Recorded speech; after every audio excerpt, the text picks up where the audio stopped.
Hey everyone, काफ़ी दिनों के बाद मुलाकात हो रही है। आई होप आप लोग हेल्दी होंगे, पढ़ाई बहुत ज़ोरों शोरों से चल रही होगी। तो फाइनली हम हमारे पूरे कोर्स के साथ, कंप्लीट कोर्स के साथ मिल रहे हैं हमारे चैनल नीट निकेतन पे। तो अब आपको पूरा ही सिलेबस जो है वो एक कॉन्टिन्यूअस मैनर में मिल जाएगा। पहले 11th का ट्रैक, फिर 12th का ट्रैक, एनसीईआरटी भी पूरी तरीके से कवर की जाएगी और हाँ, नीट पीवाईक्यूज में हर एक सवाल का जिक्र भी किया जाएगा। तो बहुत डिटेल में पढ़ाई करने वाले हैं यार। आज की मुलाकात में मैंने शुरुआत की है क्लास 11th के बेसिक मैथमेटिक्स के साथ, जिसका कारण बिल्कुल यही है कि यार फिजिक्स में अक्सर मुझे सुनने को मिलता है, sir we have very poor physics, we have very poor basics, हमें फिजिक्स से डर लगता है, हमें फिजिक्स नहीं आती है। जिसमें बार बार ये नाम भी सुनने को मिलता है कि सर हमसे डिफरेंशिएशन और इंटीग्रेशन ही नहीं होता। तो दो खास बातें। पहली बात, फिजिक्स की समस्या अक्सर फिजिक्स की समस्या नहीं होती है, वो प्रॉब्लमेटिक इसीलिए होती है क्योंकि हमारे मैथमेटिकल स्किल्स कहीं हद तक, उनकी लिमिटेशन है, वो काफी कमजोर रह जाते हैं। तो यदि हमने हमारी मैथमेटिकल स्किल्स को बहुत प्यार से, बहुत अच्छे से इंप्रूव कर लिया है, तो यकीन मानिए फिजिक्स में समस्या नहीं आने वाली है। और दूसरी बात, ये भी बहुत गंभीर बात है, फिजिक्स में मैथमेटिक्स का रोल केवल इतना सा है कि मैथमेटिक्स जो है वो फिजिक्स को सरल बनाती है, फिजिक्स पढ़ाई करने को आसान करती है। मैथ्स का काम फिजिक्स को कॉम्प्लिकेट करना नहीं है। तो पढ़ाई करने से पहले अपने माइंडसेट को बदलो। यहां हम सबसे पहले फिजिक्स को बिल्कुल बच्चों की तरह हवा में करने वाले हैं, मैथमेटिक्स को। और मैथ्स को सीखना, मैथमेटिकल स्किल्स को सीखना भी हमारे लिए इतना स्मूथ रहने वाला है, क्योंकि मैंने बेसिक मैथमेटिक्स के सेक्शन से शुरुआत की है कि मैथ्स को मुट्ठी में करने के बाद उनका इंप्लीमेंटेशन फिजिक्स में करने में तुम्हें मजा आएगा यार, यू विल लाइक इट। तो पहली बार ऐसा होगा कि इस चीजों को सीखने के बाद तुम्हें खुद ब खुद सवाल करने में मजा आएगा। तो आज पहली मुलाकात है यार। बहुत ज्यादा समय ना लेते हुए मैं टॉपिक के साथ शुरू करूंगा। डिफरेंशिएशन या डिफरेंशियल कैलकुलस जिसे कहा जाता है। डिफरेंशिएशन और इंटीग्रेशन कैलकुलस की दो ब्रांच है। कैलकुलस का इस्तेमाल फिजिक्स में तब किया जाएगा जब आप बदलाव, परिवर्तन या चेंजेस के बारे में बात कर रहे हो, आम भाषा में बात की जाए तो फिजिक्स में कई बार, ऑलमोस्ट हर चैप्टर में, हर टॉपिक में हम चेंजेस के बारे में बात करेंगे। तो उन्हीं चेंजेस के बारे में एक एक करके हम डिफरेंशिएशन और इंटीग्रेशन को समझेंगे कि उनका क्या रोल रहता है। पूरी मुलाकात में, पूरे लेक्चर में ध्यान रखिएगा कि डिफरेंशिएशन करना और इंटीग्रेशन करना दोनों बहुत ही आसान काम है। हमें फोकस इस बात पे करना है कि डिफरेंशिएशन कब और क्यों करना चाहिए, कैसे करना है, वो बहुत आसान है।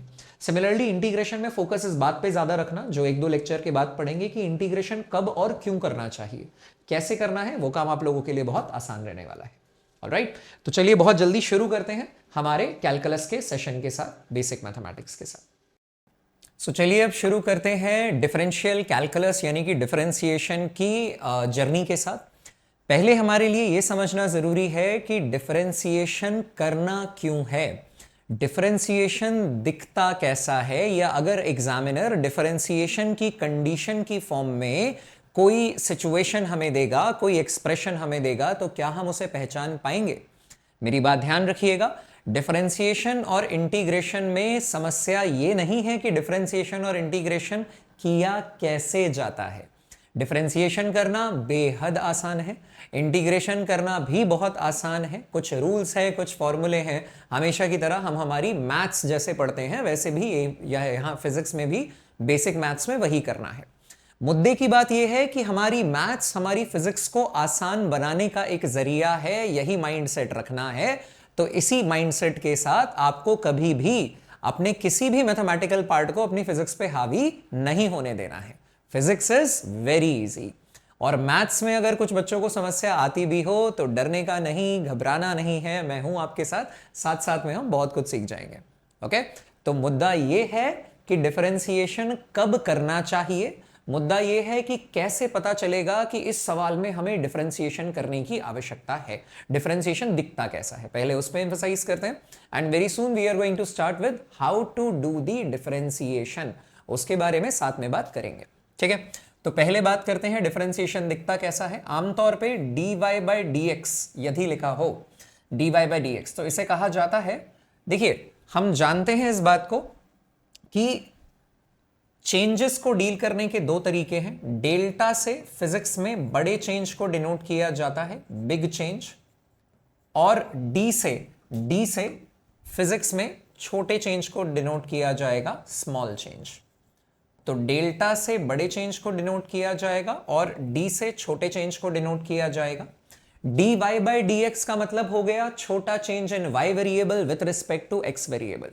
न्यूमरेटर में वाई में आने वाला छोटा सा चेंज और एक्स में डिनोमिनेटर में एक्स में आने वाला छोटा सा चेंज। तो कहा क्या जाएगा, इसे कहा जाएगा rate of change of Y variable, rate of change of Y variable with respect to. भाई फ्रैक्शन का अर्थ बचपन से क्या समझते थे, द मीनिंग ऑफ फ्रैक्शन आप क्या समझते हैं? फ्रैक्शन अगर 2/7 लिखा है तो इसका मतलब समझते हैं टोटल 7 में से 2 पार्ट्स। 3/8 लिखा है इसका मतलब टोटल है 8, उसमें से फेवरेबल केसेस हैं 3। तो यही बात, इसी तरीके का माइंडसेट आपको यहां पर भी रखना है कि बेसिकली dx का मतलब आप चेंज लाते जा रहे हैं x में, और उसमें से y में कितना चेंज रिफ्लेक्ट हो रहा है या x में लाए जाने वाले परिवर्तन के कारण y में क्या चेंज देखने को मिल रहा है। तो rate of change of y variable with respect to x variable, इसको बस कहने का तरीका है with respect to x variable. और आप कहेंगे दूसरी भाषा में इसे कहा जा सकता है rate of change of numerator, rate of change of numerator with respect to denominator. आप डिनोमिनेटर में चेंज लेकर आ रहे हैं, डिनोमिनेटर में आप चेंज लेकर आ रहे हैं, डिनोमिनेटर में परिवर्तन लाने के साथ साथ न्यूमरेटर में आने वाला परिवर्तन कैसा है। ध्यान रहे कैलकुलस में हम केवल और केवल चेंजेस पे ज्यादा फोकस करते हैं। सिमिलरली आप कह सकते हैं, और क्या कह सकते हैं इसे, rate of change of dependent variable, इसे कहा जा सकता है rate of change of dependent variable. Dependent variable basically जब मैं y को x के अनुसार, भाई y को x की टर्म्स में एक्सप्रेस कर रहा हूं, तब मैं y को डिपेंडेंट वेरिएबल कहूंगा with respect to independent variable. इस भाषा को समझना बहुत ज्यादा जरूरी है यार। तो पहले थोड़ा सा डिपेंडेंट और इंडिपेंडेंट वेरिएबल के बारे में समझते हैं। मान लीजिए मैं आपसे कहता हूं कि 2x + 3y = 4 लिख दिया है आपने। तो बचपन से आपको करने की आदत है कि कभी कभी आप यहां से y को आइसोलेट करने की कोशिश करेंगे तो 4 - 2x/3 आ जाएगा, और अगर x को आइसोलेट करने की कोशिश करेंगे तो वो 4 - 3y/2 आ जाएगा। आपको याद होगा जब जब आप इसे 4 - 2x/3 करते थे तब यार x की वैल्यू हम अपनी मर्जी से डालते हैं, और डिपेंडिंग अपॉन हमने x की वैल्यू अपनी मर्जी से क्या डाली है उस पर डिपेंड करती हुई हमारी y की वैल्यू निकल कर आ जाती है। दैट इज आप यह कहेंगे कि यहां पे y x पे डिपेंड करने वाला एक फिजिकल क्वांटिटी है या एक पैरामीटर है। y is a function of x, y जो है वो x पर निर्भर कर रहा है। और अगर मैं बात करूं x यहां पर y पे डिपेंड कर रहा है, भाई ये कब लिखा जाता है, ऐसा आप तब लिखा करते थे जब आपका मूड होता था कि y की वैल्यू तो मैं अपने अकॉर्डिंग डालूंगा, कॉरेस्पॉन्डिंगली x की वैल्यू निकल कर आ जाएगी, मतलब y पे डिपेंड करता हुआ मुझे x मिल जाएगा। तो मैं x को as a function of y डाल सकता हूं यार। ठीक है, तो हमें यह समझना है कि जब हम y को as a function of x लिखेंगे तो यहां पर y जो है क्योंकि वो x पर निर्भर कर रहा है, तो आपने यहां पे इसे डिपेंडेंट वेरिएबल का दर्जा दिया है। और जब क्योंकि ये x पे निर्भर किया और x की वैल्यू हमने हमारे मूड से डाली थी भाई, तो x की वैल्यू हम पर डिपेंड करती थी, बेसिकली y पर डिपेंड नहीं करती थी, हमारा जो मूड था हमने डाला, तो इसे हम कहेंगे अपनी मर्जी से डाल सकते हैं, तो इंडिपेंडेंट वेरिएबल। ठीक इसी प्रकार से यदि मैं यहां समझने की कोशिश करूं तो यहां x की वैल्यू y पे निर्भर करती है, तो जो y है वो हमारा इंडिपेंडेंट वेरिएबल है, उसकी वैल्यू हमने अपनी मर्जी से डाली थी, और x की वैल्यू y पर निर्भर करती है, तो यहां पे y जो है वो डिपेंडेंट वेरिएबल है।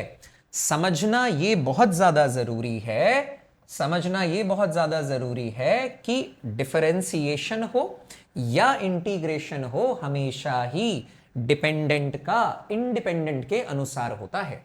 डिफरेंशिएशन हो या इंटीग्रेशन हो हमेशा ही डिपेंडेंट का इंडिपेंडेंट के अनुसार होता है। इसका मतलब अगर मैं इसे थोड़ा सा और समझने की कोशिश करूं तो यहां देखिए, अगर मैं डिफाइन करने की कोशिश करूं कि दोनों ही सूरतों में मैं क्या क्या डिफाइन कर सकता हूं, तो मैं ऐसा बोलूंगा, इसे मैं थोड़ा सा शिफ्ट कर देता हूं सो दैट मैं बता पाऊं आपको कि यहां पे किस प्रकार का डिफरेंशिएशन वैलिड है, किस प्रकार का डिफरेंशिएशन वैलिड है। देखिए, समझने वाली बात यह है कि यदि मेरे पास dy बाय, अगर मेरे पास y x पर निर्भर किया है तो मैं y में ही आने वाला परिवर्तन देख सकता हूं x के मुताबिक। यानी कि आप x में चेंज लेते जाइए, लाते जाइए, नेचुरली y भी बदलता जाएगा। तो आप यहां पर बोल पाएंगे कि dy बाय dx, न्यूमरेटर का चेंज डिपेंडेंट के, डिनोमिनेटर के अनुसार, यानी डिपेंडेंट का चेंज इंडिपेंडेंट के अनुसार ही डिफाइन होता है। dy by dx is defined.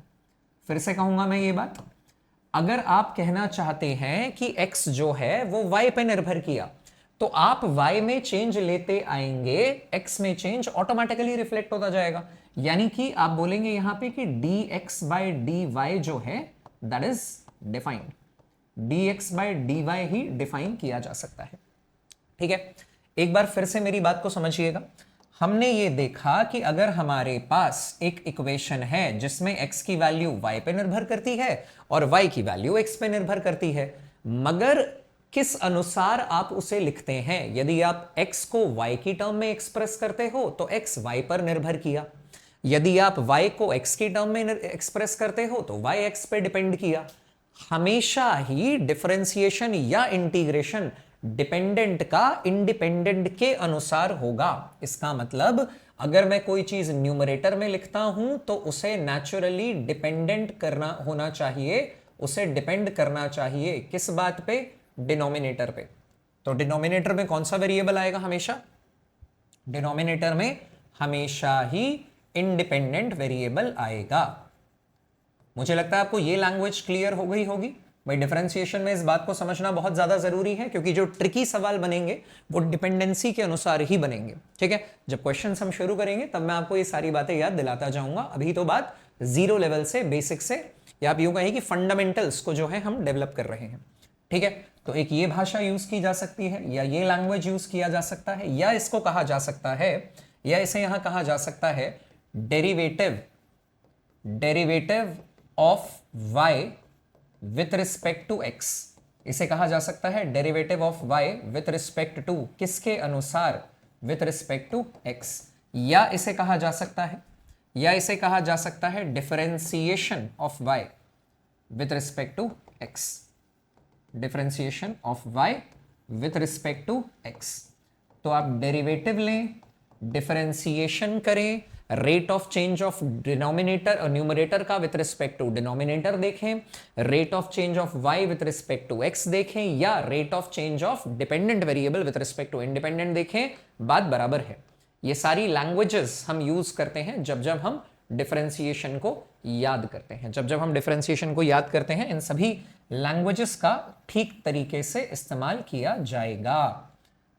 आपके नोट्स के लिए मैं इसे थोड़ा सा और क्लियरली लिख देता हूं। ठीक है, चलिए अभी साथ साथ कॉपी नहीं करना है, एट द एंड डिस्क्रिप्शन में जो है लेक्चर के नोट्स वगैरह सारी चीजें आपको ध्यान से देखने को मिलेगी, तब उसे आप डाउनलोड कर सकते हैं।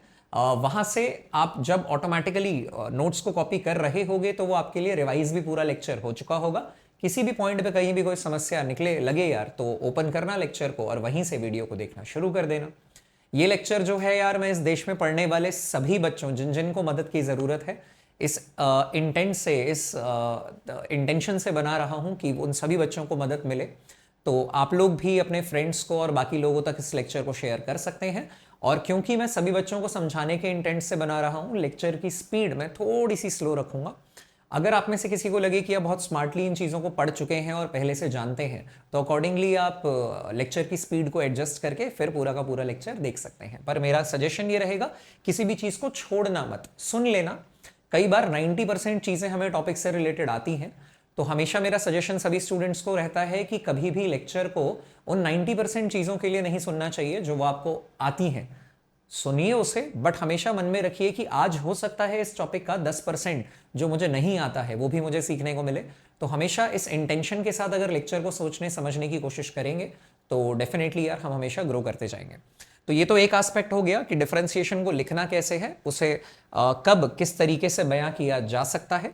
अब हमें समझना होगा कि सक्सेसिव डिफरेंशिएशंस कैसे लिखे जाते हैं। फिर से मैं याद दिला दूं, डिफरेंशिएशन करना कैसे है वो आसान सी बात है, अभी देखेंगे। पर पहले देखेंगे कि वो दिखता कैसा है, लिखा हुआ कैसा होता है, ताकि फिजिक्स में से इस फिजिक्स पढ़ने के दौरान इस बात का जो डर है वो हमारे मन से निकल जाए। तो अभी हम पढ़ने वाले हैं notation used for successive differentiation. Successive differentiation में यूज होने वाले जो नोटेशंस हैं वो क्या होते हैं यार, कैसा दिखता है। ठीक है, तो पहले मैं समझूंगा कि यदि मेरा y जो है वो x पे निर्भर किया, if y is dependent as a function, if y is expressed as a function of x, then आप सब जानते हैं यदि मैं y को x पे निर्भर कराऊं तो मेरा y जो है, क्योंकि वो x पर डिपेंड कर रहा है, तो ये तो हो गया बॉस डिपेंडेंट वेरिएबल, है ना, इसका नाम हो गया डिपेंडेंट वेरिएबल। और x जो है उसको कहा जाएगा इंडिपेंडेंट वेरिएबल। तो डिफरेंशिएशन हो या इंटीग्रेशन हो, जो कि हम आगे चल के पढ़ेंगे, वो दोनों ही डिपेंडेंट के इंडिपेंडेंट के अनुसार निकाले जा सकते हैं। मतलब हमेशा वो डिपेंडेंट वेरिएबल का निकलेगा इंडिपेंडेंट के अनुसार। तो आप बोलेंगे one time differentiation of y। आप हमेशा ही y को डिफरेंशिएट, डिपेंडेंट को डिफरेंशिएट कर सकते हैं विद रिस्पेक्ट टू इंडिपेंडेंट। जैसे अभी हमने क्या बोला, यदि आपका x y पर निर्भर किया तो आप x को डिफरेंशिएट कर सकते हो y के अनुसार dx by dy, और जब y x पे डिपेंड किया तो y को x के अनुसार dy by dx। सेम बात मैं फिर कर रहा हूं, one time differentiation of y with respect to x। जब आप एक बार y को, डिपेंडेंट को इंडिपेंडेंट के अनुसार डिफरेंशिएट करेंगे तो वो दिखता कैसा है, वो दिखता है dy by dx, यानी कि इसे लिखा जा सकता है f dash x ऑल्सो। एक छोटा सा डंडा आपने लगा दिया है f dash x। इसी तरीके से अगर कोई हमसे बोले टू टाइम्स डिफरेंशिएशन या two times derivative, two times differentiation या two times derivative of y with respect to x, तो इसे लिखा जाता है d2y by dx स्क्वायर या f दो डंडे डबल डैश x। तो एक बार डिफरेंशिएशन करोगे तो एक डंडा, दो बार डिफरेंशिएशन करेंगे दो, 10 बार डिफरेंशिएशन करेंगे तो 10 डंडे नहीं लगाने हैं। बेसिकली ये नॉर्मल डंडे नहीं है, ये रोमन न्यूरल्स है भाई। हमें पता है ना 1 को कैसे डिनोट करते हैं रोमन में, ऐसे, 2 को लाइक दिस, 5 को लाइक दिस, 10 को लाइक दिस। ठीक है, तो ये रोमन है बेसिकली। तो सिमिलरली अगर कोई हमसे बोले 3 4 5 और इसे d क्यूब y बोलने की आदत छोड़ दीजिए। जब हम पढ़े लिखे बच्चे हैं तो हमें साउंड भी पढ़े लिखे जैसा करना चाहिए, दिखना भी पढ़े लिखो जैसा चाहिए, तो हमें बोलने का अंदाज थोड़ा सा बदलना चाहिए। ये d स्क्वायर y की बजाय आप इसे बोलेंगे d2y। हालांकि लिखा ये पावर जैसा ही है पर ऑपरेटर है, ये कोई नंबर नहीं है। तो इसे बोलेंगे आप d square y by dx square, d2y by dx square. x एक फिजिकल क्वांटिटी है तो उसका तो स्क्वायर है, d अपने आप में कोई क्वांटिटी नहीं थी, ये लिखने का तरीका है, ये छोटा परिवर्तन है, चेंज है। अच्छा, इसे हम ऐसे भी लिख सकते हैं, और आप इसे लिख सकते हैं d by dx of dy by dx। मतलब एक बार आपने y को x के रिस्पेक्ट में डिफरेंशिएट किया, dy बाई dx आया, एक और बार डिफरेंशिएट कर देंगे तो d by dx of dy by dx। दो बार डिफरेंशिएशन करने पे ऐसा बिल्कुल भी मत देखिए कि सर ये तो D into D D square हो गया, ठीक बात है सर, मगर एक्स एक्स एक्स स्क्वायर हो गया, ये भी ठीक बात है सर, मगर डी डी नीचे भी तो डी स्क्वायर होना चाहिए और ऊपर वाला डी और नीचे वाला डी कट जाना चाहिए। नहीं, ऐसा कुछ नहीं है बेटा।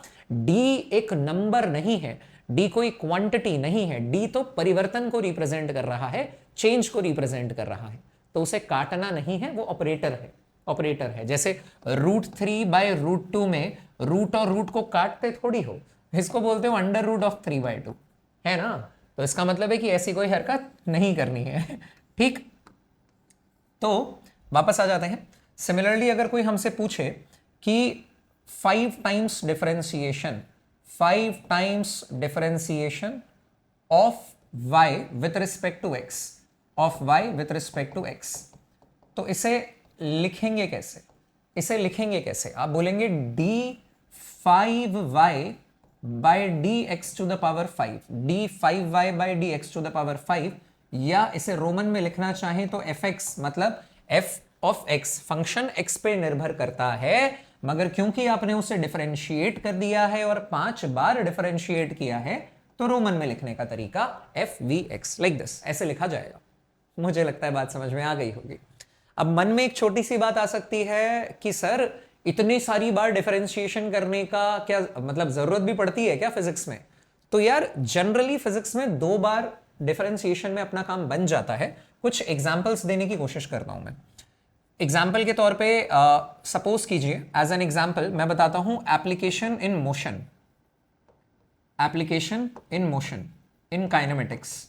मतलब जो भी हम पढ़ रहे हैं वो फिजिक्स में यूज तो कई चैप्टर्स में होना है, मगर जैसे मैं काइनेमेटिक्स, हमारा जो पहला यूनिट आएगा बेसिक मैथ्स के बाद, units and dimensions and mechanics की पहली यूनिट जो आएगी वो काइनेमेटिक्स आएगी। तो काइनेमेटिक्स में कहाँ इसका एप्लीकेशन है वो समझते हैं जी।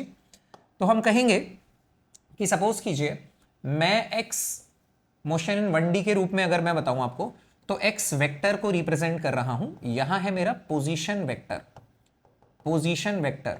काइनेमेटिक्स आने में डिटेल पे समझाऊंगा अभी, पर उससे पहले थोड़ी सी मन में ये बात रखिएगा कि अगर हमारे पास पोजीशन वेक्टर है और यदि हमें वेलोसिटी वेक्टर की तरफ जाना है, या यदि हमारे पास वेलोसिटी है और हमें एक्सेलरेशन वेक्टर की तरफ जाना है, या यदि हमारे पास एक्सेलरेशन है और हमें जर्क की तरफ जाना है, अभी खैर इन बातों से आप वाकिफ हैं तो इन्हीं के बारे में बात करते हैं। अगर मुझे पोजीशन से वेलोसिटी की तरफ जाना होगा तो मैं देखूंगा कि समय के साथ साथ पोजीशन कैसे चेंज हो रहा है। What is the time rate of change of position, और you can say rate of change of position vector with time. तो समय के साथ साथ पोजीशन वेक्टर कैसे चेंज हुआ वो वेलोसिटी देगा, समय के साथ साथ वेलोसिटी वेक्टर कैसे चेंज हुई ये एक्सेलरेशन बताएगा।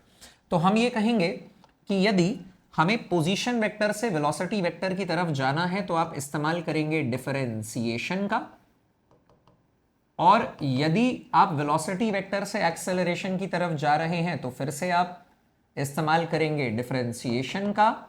यदि आप पोजीशन वेक्टर से एक्सेलरेशन वेक्टर की तरफ जा रहे हैं तो आप 2 बार डिफरेंशिएशन करेंगे, यानी कि आप उसे डबल डिफरेंशिएशन या सक्सेसिव डिफरेंशिएशन कह सकते हो।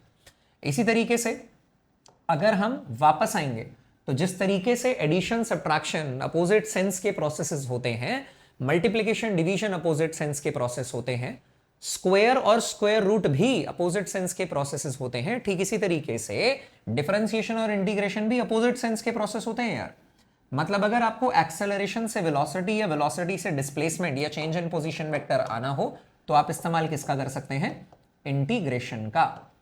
इंटीग्रेशन का किसके रिस्पेक्ट में किया जाएगा, कैसे किया जाएगा, लिमिट्स क्या लगाई जाएंगी, कब से कब तक किया जाएगा, इन सभी प्रश्नों के जवाब अभी हमें चाहिए नहीं। इनके सभी के आंसर्स आपको सही टाइम पर दिए जाएंगे। लेकिन अभी समझना क्या जरूरी है बॉस, कि भाई डिफरेंशिएशन इंटीग्रेशन पढ़ क्यों रहे हैं? क्योंकि हम चेंजेस के साथ डील कर रहे हैं। यदि पोजीशन का चेंज टाइम के साथ साथ आता जाएगा तो वो वेलोसिटी बताएगा, यदि वेलोसिटी का चेंज टाइम के साथ आएगा तो वो एक्सेलरेशन बताएगा। एक्सेलरेशन टाइम के साथ साथ कैसे वेरी कर रही है वो आपको ये बताएगा कि वेलोसिटी किस हद तक चेंज हो सकती है, तो इंटीग्रेशन। तो मोटी भाषा में अगर छोटे छोटे चेंजेस से बड़े चेंज की तरफ सारे चेंजेस को जोड़ के एक बड़ा चेंज बनाना है तो जोड़ने का प्रोसेस, जोड़ने की प्रक्रिया को इंटीग्रेशन कहा जाता है। और यदि छोटे छोटे चेंजेस को अलग अलग डिस्कस करना है तो अलग करने की प्रक्रिया या अलग से डिस्कस करने की प्रक्रिया को डिफरेंशिएशन कहा जाता है।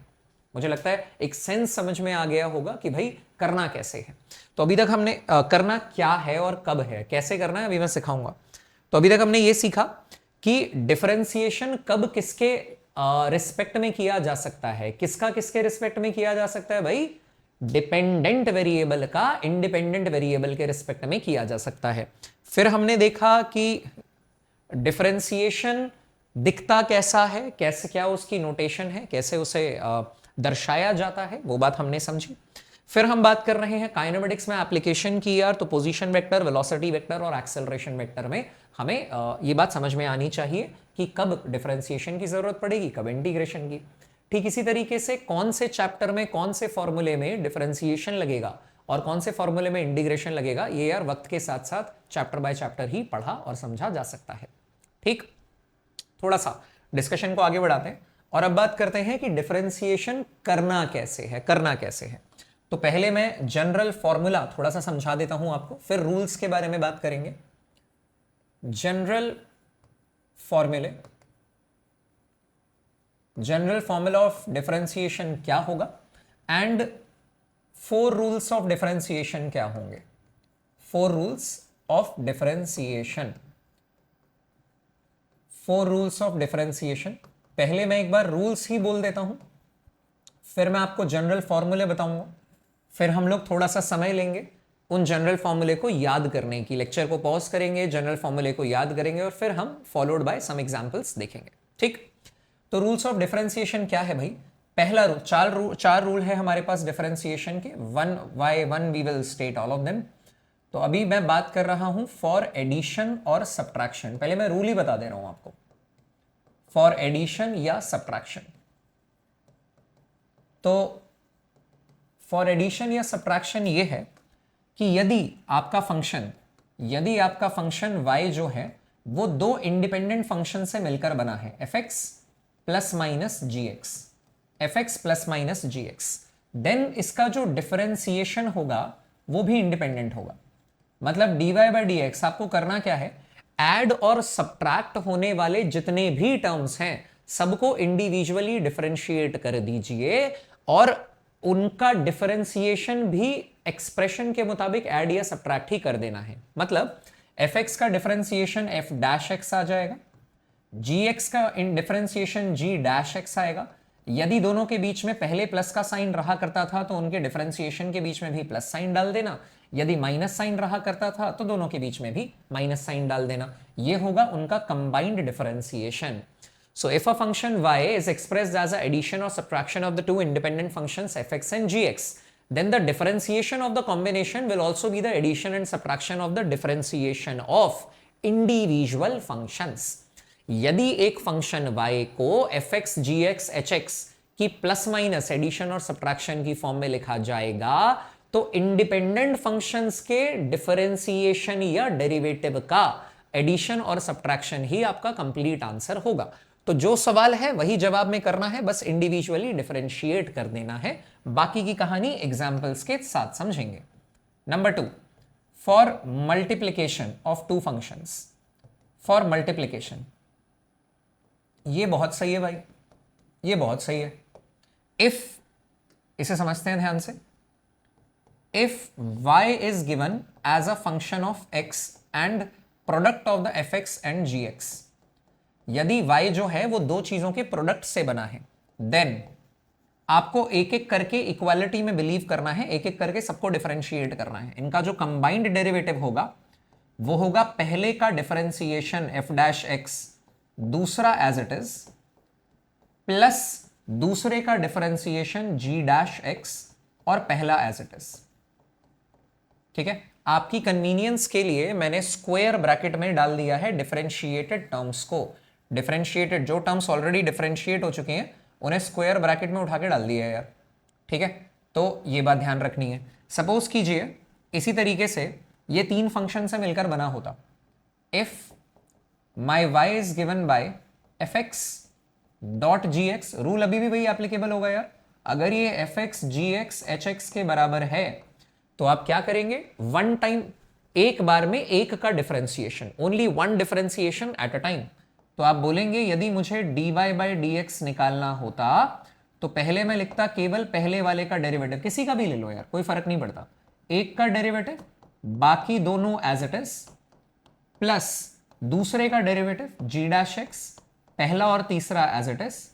ऑर्डर मैटर नहीं कर रहा है बॉस, क्योंकि 2 + 3 भी 5 होता है, 3 + 2 भी 5 होता है, तो एडिशन में ऑर्डर मैटर नहीं करता है। सब्ट्रैक्शन के टाइम पे, मतलब अगर दो चीजों को माइनस कर रहे हैं तो ही ऑर्डर मैटर करना चाहिए।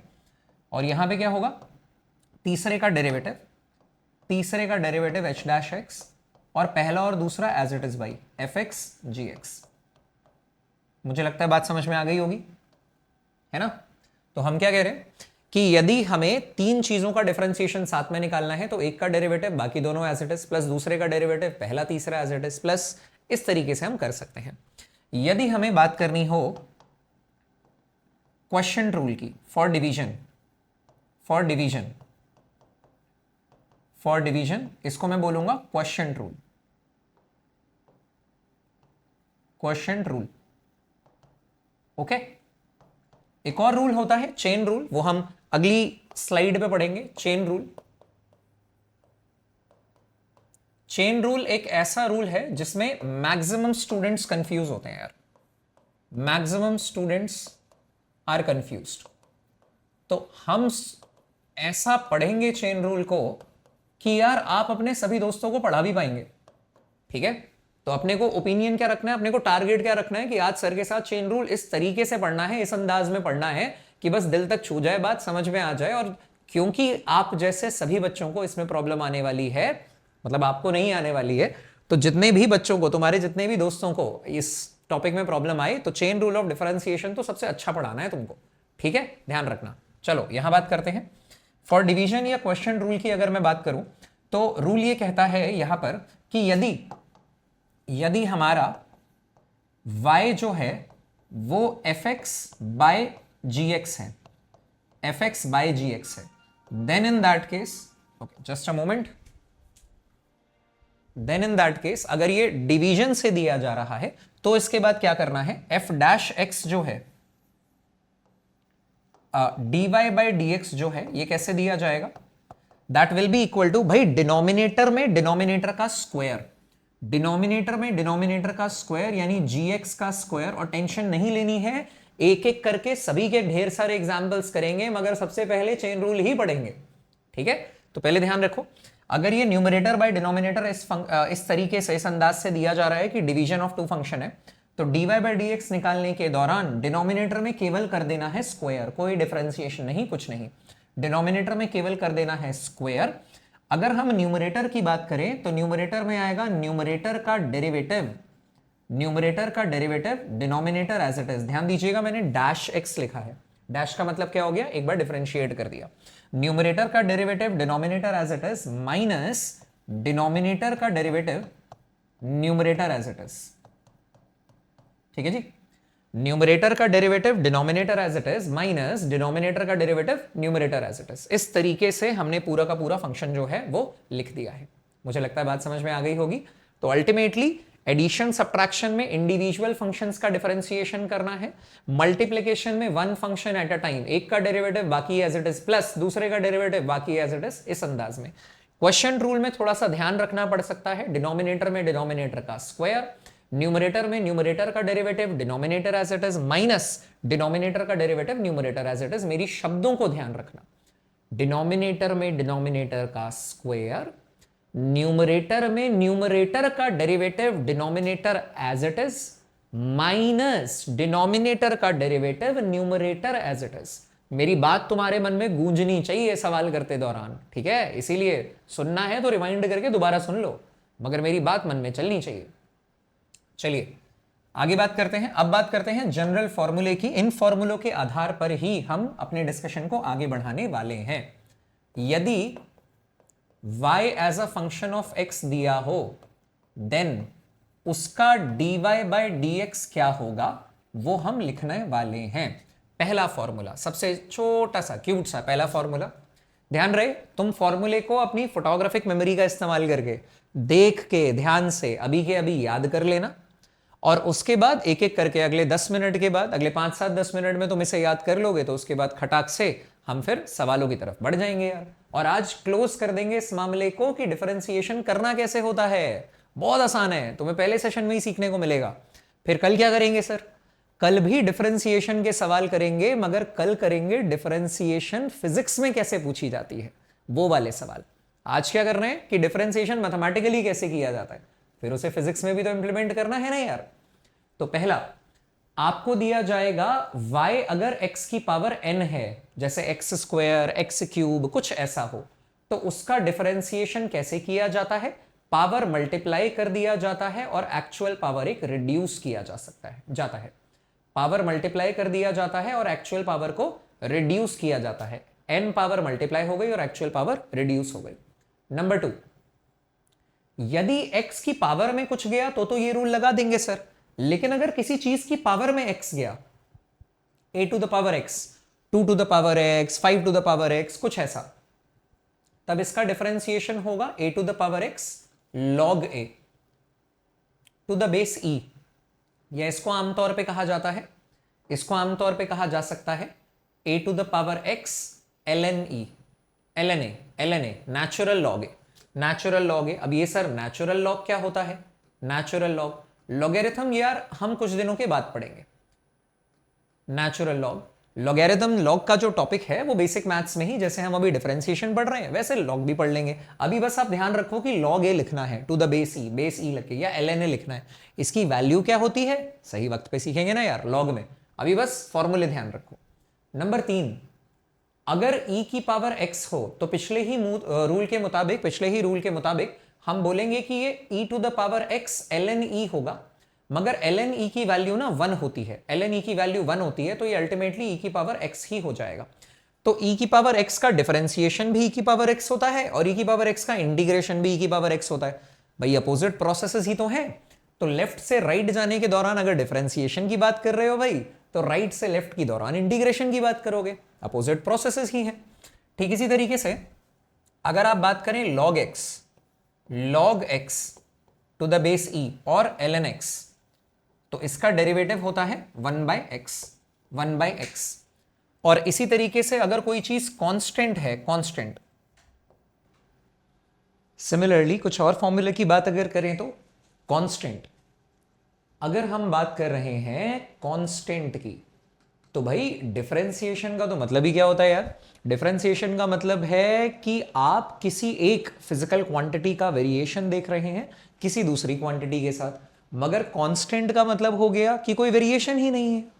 भाई डिफरेंशिएशन में we are going to deal with changes and constant is something which never changes. तो अगर हम कांस्टेंट में चेंज ढूंढने की कोशिश करेंगे तो वो चेंज कितना आएगा? कांस्टेंट में कोई चेंज नहीं आएगा जी, सो हमें इसे 0 कहना पड़ेगा। यानी कांस्टेंट में चेंज, कांस्टेंट के अंदर का चेंज 0 है, कांस्टेंट का डिफरेंशिएशन या डेरिवेटिव किसी भी वेरिएबल के मुताबिक 0 ही है। ठीक है, अब ये तो छोटी छोटी बातें हैं, बेसिक रूल हो गए डिफरेंशिएशन के एल्जेब्रिक फंक्शंस को देखते हुए।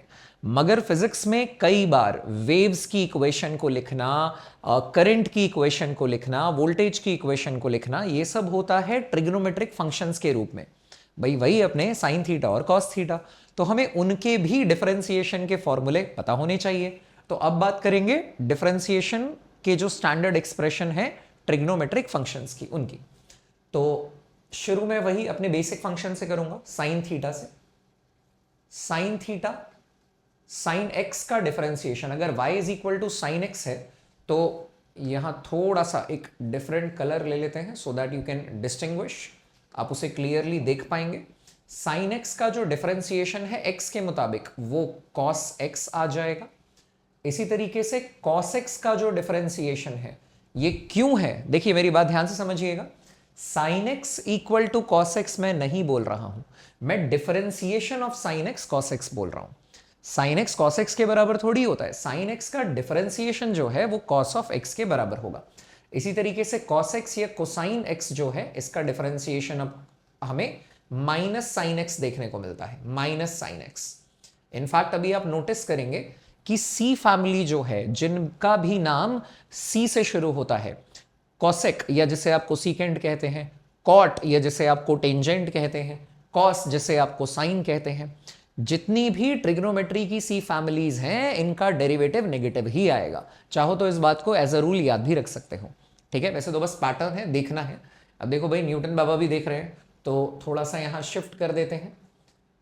tan x का डेरिवेटिव, टेंजेंट x का डेरिवेटिव x के रिस्पेक्ट में cot x, tan x का डेरिवेटिव सीकेंट स्क्वायर x आएगा, सॉरी सीकेंट स्क्वायर x आएगा, एंड सीकेंट x का डेरिवेटिव जो है, sec x का डेरिवेटिव जो है वो सीकेंट x tan x आएगा, sec x tan x आएगा। इसी तरीके से cot x का जो डेरिवेटिव है, cot ऑफ x का डेरिवेटिव वो minus of cosecant square x आएगा। मैं फिर से अपनी बात को दोहराता हूं, ये मैं LHS इक्वल टू RHS नहीं बोल रहा हूं, मैं बोल रहा हूं लेफ्ट हैंड साइड के फंक्शंस का जो डिफरेंशिएशन है, जो डेरिवेटिव है, वो राइट में लिखा हुआ है भाई। और इसी की तरीके से अगर कोसिकेंट x के बारे में बात करें तो इसका डिफरेंशिएशन होगा minus cosecant x cot x, minus cosecant x cot x।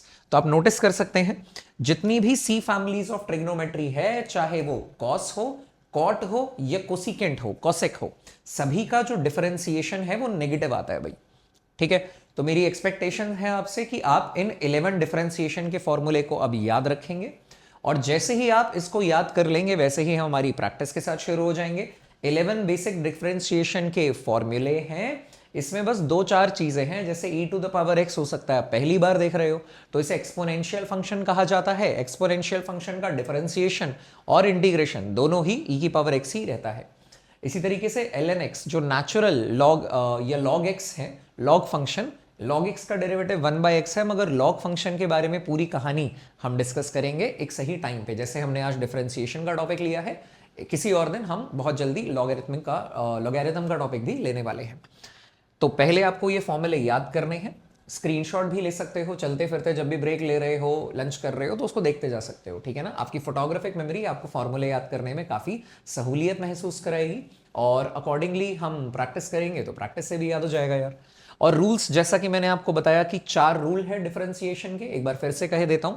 Addition और सब्ट्रैक्शन में यदि आप दो फंक्शन का एडिशन या सब्ट्रैक्शन ले रहे हैं तो कंबाइंड डिफरेंशिएशन लेने के लिए आपको इंडिविजुअल फंक्शंस के डेरिवेटिव का भी एडिशन या सब्ट्रैक्शन ही लेना पड़ेगा। अगर आप मल्टीप्लिकेशन ऑफ 2 फंक्शंस को साथ में डिफरेंशिएट करना चाहते हैं तो 1 एट अ टाइम का रूल आपको फॉलो करना पड़ेगा। एक का डिफरेंशिएशन दूसरा एज इट इज, दूसरे का डिफरेंशिएशन पहला एज इट इज। 3 के केस में भी सेम ही पैटर्न एप्लीकेबल है। यदि आप क्वोशिएंट रूल या डिवीजन फ्रैक्शन वाले फंक्शन के फॉर्म में बात कर रहे हो कि एक फंक्शन न्यूमरेटर में है और दूसरा x का फंक्शन डिनोमिनेटर में है, तो इसे कैसे डिफरेंशिएट करें सर? इसके लिए मेरी शब्दों को ध्यान में रखिएगा, मैं पहले भी बोल चुका हूं। डिनोमिनेटर में डिनोमिनेटर का स्क्वायर, कोई डिफरेंशिएशन नहीं, कुछ नहीं।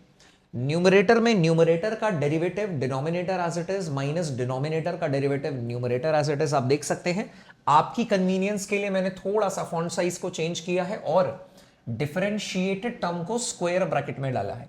तो ये डिफरेंशिएटेड टर्म है, ये डिफरेंशिएटेड टर्म है, यहां से बारी बारी सब डिफरेंशिएटेड है, और यहां डिनोमिनेटर डिफरेंशिएटेड नहीं होता तो इसमें किसी दूसरे प्रकार का ऐसा वाला ब्रैकेट लगा देते हैं। हालांकि इनकी भी अपनी मान्यता होती है, सिग्निफिकेंस होता है, पर अभी के लिए आपके कंफर्ट के लिए डिफरेंशिएटेड टर्म, जो टर्म ऑलरेडी डिफरेंशिएटेड है उसमें स्क्वायर ब्रैकेट में उसे इनक्लोज कर दिया गया है। तो मैं स्क्रीन से हट जा रहा हूं, वीडियो को पॉज करें, स्क्रीनशॉट ले, 10 मिनट का टाइम ले, सारी चीजों को रिव्यू कर सकते हैं, नोट्स डिस्क्रिप्शन में है, और ये सारे फॉर्मूले आपको याद करने हैं। इन्हें देखिए, आंख बंद करके मन में दोहराइए, फिर आंखें खोल के देखिए, फिर मन में दोहराइए। कम से कम 4 से 5 ही आपको करना है। 4 से 5 बार के बाद वीडियो को रिज्यूम करें, मैं आगे लेके चलूंगा। Okay, I hope as per my suggestion आप लोग इन फॉर्मूले को याद कर चुके होंगे, रूल्स पढ़ चुके होंगे। 4 में से 3 रूल्स आपके सामने हैं, चौथे रूल की बात बाकी है। पर पहले अब इन सभी के कुछ एग्जाम्पल्स को देखना शुरू करते हैं, कुछ एग्जाम्पल्स को, ठीक है। तो सबसे पहले मैं कुछ, अच्छा, chain rule, maximum students are confused, इनके बारे में मैं आपको बताऊंगा, पर पहले बेसिक रूल से शुरुआत करेंगे, ठीक है। तो कुछ एग्जाम्पल्स लेते हैं, सम बेसिक एग्जाम्पल्स,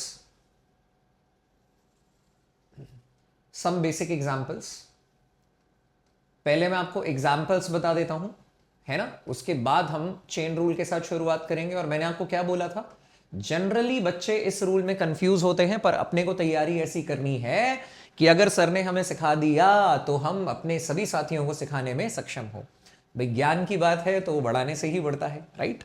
चलिए, तो पहला एग्जाम्पल क्या है, एग्जाम्पल नंबर 1। हम बात कर रहे हैं y is equal to x cube की, y is equal to x cube की। तो बड़ा ही बेसिक सा फंक्शन मैंने लिया है। तो अगर मैं dy बाई डी एक्स निकालना चाहूं तो भाई ये d by D x of x cube होगा। और जब भी x की पावर में कुछ जाता है उसका डिफरेंशिएशन कैसे किया जाता है, पावर मल्टीप्लाई हो जाती है और एक्चुअल पावर को एक रिड्यूस किया जा सकता है। पावर मल्टीप्लाई हो जाती है और एक्चुअल पावर एक रिड्यूस होता है, तो इसे आप बोलते हैं 3x square. 3x square. Don't ask, मत पूछिए कि सर ये d बाई डी एक्स कहां गया, where is d by D x, as it's an operator. यार वो अपने आप में एक ऑपरेटर है। फॉर एग्जाम्पल अगर मैं आपसे पूछूं कि स्क्वायर रूट ऑफ 25 कितना होता है, आपका जवाब होगा 5। तो क्या मैं आपसे पूछ सकता हूं कि अरे वो तो ठीक है मगर ये स्क्वायर रूट कहां गया, इस बात का कोई सेंस नहीं है ना, क्योंकि आपका जवाब क्या होगा, अरे भैया ये स्क्वायर रूट हमने 25 पे अप्लाई किया, ये एक ऑपरेटर है। जब हमने ये अलजेब्रिक ऑपरेशन स्क्वायर रूट का 25 पे अप्लाई किया, 25 पे ऑपरेट हुआ, तभी तो उसका आंसर 5 निकल कर आया ना यार, अदरवाइज उसका आंसर 5 कैसे होगा। तो ये कॉमन डाउट होता है मन में, लाना मत कि सर आपने यहां तो d by D x x cube किया, अब बताइए एक्स क्यूब तो इसके बराबर हो गया मगर d बाई डी एक्स कहां गया। ऐसा कुछ नहीं है। एक्स क्यूब भला 3x स्क्वायर के बराबर थोड़ी होता है, 25 भला 5 के बराबर थोड़ी होता है। एक्चुअली आप ये बोलोगे कि एक्स क्यूब पे जब ये d by D x operator लगा, ये डिफरेंशिएशन ऑपरेट हुआ, तब उसका रिजल्ट इस फॉर्मूले के मुताबिक निकाला जाता है कि पावर मल्टीप्लाई कर दी जाती है और एक्चुअल पावर एक रिड्यूस कर दी जाती है। जिस प्रकार से स्क्वायर रूट 25 पे अप्लाई करने के बाद ही 5 का नंबर आएगा। मुझे लगता है बात समझ में आ गई होगी। तो मन में इस बात को नहीं लाना है कि सर डिफरेंशिएशन के बाद बताइए d बाई डी एक्स कहां गया, ये लग गया तभी तो हम आंसर बता रहे हैं, ठीक है। Here root 25, here square root ये जो फंक्शन है ऑपरेट्स ऑन 25, तब जाके आपका रिजल्ट 5 आता है। मुझे लगता है बात समझ में आ गई होगी। इनफैक्ट एक काम और करते हैं, इसका सक्सेसिव डिफरेंशिएशन लेते हैं। इसी को अगर मैं दोबारा डिफरेंशिएट करना चाहूं, तो अब मैं उसे लिखूंगा d2y by D x square. d2y by D x square, या अगर आपको याद हो तो मैंने बताया था ये d by D x of dy by D x है। मतलब पहली बार जो आपका डेरिवेटिव आ गया है उसको दोबारा डिफरेंशिएट करोगे, तो अभी कुछ मिनटों पहले मैंने आपको बताया था कि आप इसे d2y by D x square कह सकते हैं, है ना। तो आप इसे क्या लिखेंगे, d by D x of, भाई पिछला वाला आंसर कितना है, पिछला वाला आंसर है 3x स्क्वायर, करेक्ट है। तो मैं क्या करूंगा यार, मैं 3 as a number, as a coefficient जो 3 है इसे मैं बाहर निकाल लूंगा। 3 as a number, as a coefficient जो है इसे मैं बाहर निकाल लूंगा। कोफिशिएंट्स पे डिफरेंशिएशन और इंटीग्रेशन ऑपरेट नहीं करते, कोफिशिएंट्स चुपचाप बाहर आ जाते हैं। आई रिपीट, कोफिशिएंट्स चुपचाप डिफरेंशिएशन और इंटीग्रेशन के बाहर आ जाते हैं। वेरिएबल्स पे आपको डिफरेंशिएशन इंटीग्रेशन लगाना है। कांस्टेंट अगर कोई नंबर ही हो अकेला खड़ा तो कांस्टेंट का डिफरेंशिएशन 0 होता है। वेरिएबल्स के तो इतने सारे फॉर्मूले मैंने आपको बता ही दिए थे। कोफिशिएंट्स में क्या होगा, अगर कोई नंबर अकेला नहीं खड़ा, वेरिएबल के साथ खड़ा है, तो वो वाला नंबर जो है वो डिफरेंशिएशन और इंटीग्रेशन से बाहर स्लिप हो जाता है। तो इसको आप लिख पाएंगे 3 d by D x of x square. और अब अगर इसे रूल के मुताबिक डिफरेंशिएट करेंगे तो एक्स स्क्वायर में पावर मल्टीप्लाई में आ जाएगी और एक्चुअल पावर एक रिड्यूस हो जाएगा। तो 2x to the power 2 minus 1, ठीक है, पावर मल्टीप्लाई हो जाएगी और एक्चुअल पावर एक रिड्यूस हो जाएगा। तो ये यहां से 6x आ गया है, 6x आ गया है।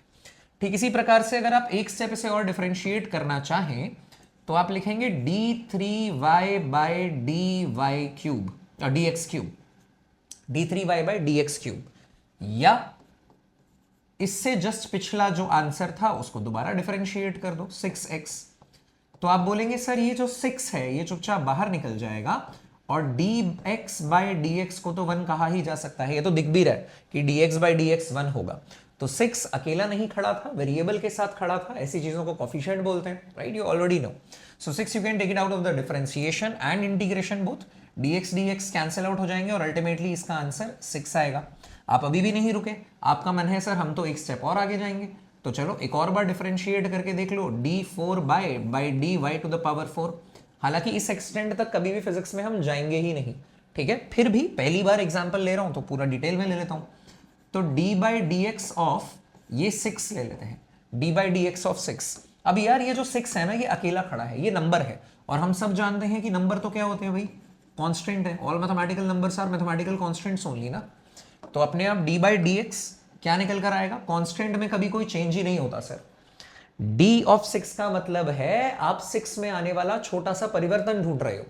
d मतलब छोटा चेंज, देखिए बताया था मैंने आपको, डेल्टा मतलब बड़ा चेंज, d मतलब छोटा चेंज, डेल्टा मतलब बिग चेंज, d मतलब स्मॉल चेंज। तो अगर मैं छोटा सा चेंज ढूंढ रहा हूं 6 में आने वाला, तो उसका जवाब कितना हो जाएगा भाई, 0, क्योंकि कांस्टेंट का डेरिवेटिव तो 0 होता है। अब 0 का डेरिवेटिव लोगे तो 0 भी तो अपने आप में एक नंबर है, अब फर्दर जितने भी डेरिवेटिव्स लेंगे उसका आंसर 0 ही आएगा, उसका आंसर 0 ही आएगा। मुझे लगता है बात थोड़ी बहुत समझ में आ गई होगी, ठीक है। कुछ और एग्जांपल्स लेते हैं, ये एग्जांपल 1 है, कुछ और एग्जांपल्स लेता हूं, फिर आऊंगा वापस चेन रूल पर भी, don't worry. Example number 2, suppose कीजिए हम फिजिक्स में आने वाला पावर का एक बहुत ही कॉमन एग्जांपल, दो बहुत कॉमन एग्जांपल्स ले रहे हैं फिजिक्स के। सपोज कीजिए y is equal to root x है, y is equal to root x है, देन अगर मैं dy बाई dx की बात करूं, dy बाई dx, तो ये हो जाएगा d by dx of, rule के मुताबिक आप इसे लिख सकते हैं x टू द पावर 1/2। तो फॉर्मूले के मुताबिक ये पावर मल्टीप्लाई हो जाएगी और एक्चुअल पावर जो है वो रिड्यूस हो जाएगी, 1/2 माइनस 1। भाई जो भी पावर होती है वो मल्टीप्लाई हो जाती है और एक्चुअल पावर एक रिड्यूस हो जाती है। तो ये कितना निकल कर आ जाएगा, 1/2 and x to the power -1/2। Half minus 1 is -1/2। So ultimately इसका जवाब आ जाएगा 1/2 रूट एक्स। देखिए पावर हाफ का मतलब है रूट हो गया है, और माइनस का मतलब है न्यूमरेटर वाली चीज डिनोमिनेटर में भेज दिया करेंगे। तो इसके मुताबिक अपने आप में अगर y equals to root x है, रूट एक्स का डेरिवेटिव 1/2 रूट एक्स होगा। आई रिपीट, रूट एक्स का डेरिवेटिव 1/2 रूट एक्स होगा। इस बात को मन में बिठा लो, फिजिक्स का एक बहुत कॉमन एग्जांपल है। अगली बार आए तो इतना मत करना, अभी तो मैं समझा रहा हूं, बट ध्यान रखना, ठीक है। इसी तरीके से फिजिक्स का एक और काफी कॉमन एग्जांपल है, कई बार आपको देखने के लिए मिल सकता है, y is equal to 1/x, y is equal to 1/x, then I will say dy by dx will be equal to d by dx of, यहां इसे आप लिख सकते हैं बखूबी x टू द पावर -1, है ना। अगर x टू द पावर -1 है तो देखिए रूल के मुताबिक फॉर्मूला, पहला फॉर्मूला चल रहा है अभी, केवल पावर मल्टीप्लाई हो जाएगा और एक्चुअल पावर एक रिड्यूस हो जाएगा। आपकी कन्वीनियंस के लिए फॉर्मूला लिख दिए देता हूं, d by dx of x to the power n जो है, पावर मल्टीप्लाई हो जाती है और एक्चुअल पावर एक रिड्यूस हो जाता है। पावर मल्टीप्लाई हो जाती है और एक्चुअल पावर रिड्यूस होता है। ये पहला फॉर्मूला मैंने आपको बेसिक बताया है, याद होगा आपको, बस इसी को अप्लाई कर रहे हैं। d by D x of x to the power -1, power multiply हो जाएगी, एक्चुअल पावर एक रिड्यूस हो जाएगी, so that will be -1 x to the power -2। इसको आप लिख सकते हैं -1/x², -1/x²। मेरा सजेशन आपको ये है, मेरा छोटा सा सजेशन आपको ये है कि जब भी अगली बार फिजिक्स में रूट एक्स देखने को मिले तो याद रखो कि उसका डेरिवेटिव 1/2 रूट एक्स होता है। जब भी फिजिक्स में अगली बार 1/x देखने को मिले, याद रखो कि उसका डेरिवेटिव -1/x² होता है। थोड़ा आसान रहेगा, और नीट की जहां तक बात है, ये एग्जाम की बात है, तो आपका समय बचाना भी काफी ज्यादा इंपॉर्टेंट है, ठीक है। तो ये वेरी कॉमन इन फिजिक्स, बहुत कॉमन है, तो मेरा सजेशन है कि इसको तो आप ऐसे ही याद रखिएगा। कुछ और एग्जांपल्स देखते हैं। एग्जांपल 3, अब इसी में एक बार के लिए कुछ एग्जांपल 4, इसी में एग्जांपल के लिए एक बार के लिए हम एग्जांपल को थोड़ा सा मॉडिफाई करते हैं और एडिशन रूल लगाने की कोशिश करते हैं। यदि y जो है वो रूट एक्स -1/x है, देन dy बाई dx बताइए। तो पहला रूल क्या कहता है एडिशन का? dy बाई डी एक्स बताने में पहला रूल ये कहता है कि यदि आप dy बाई डी एक्स बताना चाहो तो आपको डिफरेंशिएशन पहले वाले का कर देना चाहिए, डिफरेंशिएशन दूसरे वाले का कर देना चाहिए, और बीच में यदि पहले प्लस का साइन था तो प्लस डाल दो, बीच में अगर पहले माइनस का साइन था तो माइनस डाल दो। भाई यही तो रूल 1 पढ़ा ना हमने कि रूल 1 एडिशन या सब्ट्रैक्शन में अगर fx और gx हैं तो दोनों का इंडिविजुअल डिफरेंशिएशन करेंगे, अगर बीच में प्लस था तो प्लस डाल देंगे, माइनस था तो माइनस डाल देंगे। तो देखो यहां पे भी वही करेंगे कि आप बोलेंगे कि सर यहां पर d by D x of root x, अभी मैंने कहा ध्यान भी रखना, मैं दोनों बातों को कंबाइन कर रहा हूं, d by D x of root x 2 root x 1 by 2 root x होगा, बोला था ध्यान रखना, minus d by D x of 1 by x जो है बेटा वो माइनस 1 बाई एक्स स्क्वायर होगा, minus 1 by x square. Simplify करेंगे थोड़ा सा तो ये 1 by 2 root x minus minus plus हो गया है 1 by x square, 1 by x square. तो देखिए ये आपका आंसर आ गया। चाहो तो फर्दर कितनी बार भी डिफरेंशिएशन कर सकते हो, पर फिजिक्स में कई बार बैक टू बैक डिफरेंशिएशन करने वाला कोई सवाल आए, इस बात की संभावना हमारे तुम्हारे एग्जाम के लिए बहुत कम है। ठीक है, तो बेसिक 1 स्टेप डिफरेंशिएशन आना तो यार बहुत ज्यादा जरूरी है। सही है, बाकी कल फिजिक्स में देखेंगे किस तरीके के सवाल आते हैं, तो उसमें भी मजा आएगा यार। ठीक, तो अभी पहला पहला दिन है सीखने का, समझने का, तो अभी सिर्फ बेसिक फॉर्मूले को याद कर रहे हैं, रूल्स को समझ रहे हैं, और उन रूल्स को कैसे इस्तेमाल किया जाएगा इंडिविजुअल फॉर्मूले के आधार पर इन्हें देखने की कोशिश कर रहे हैं।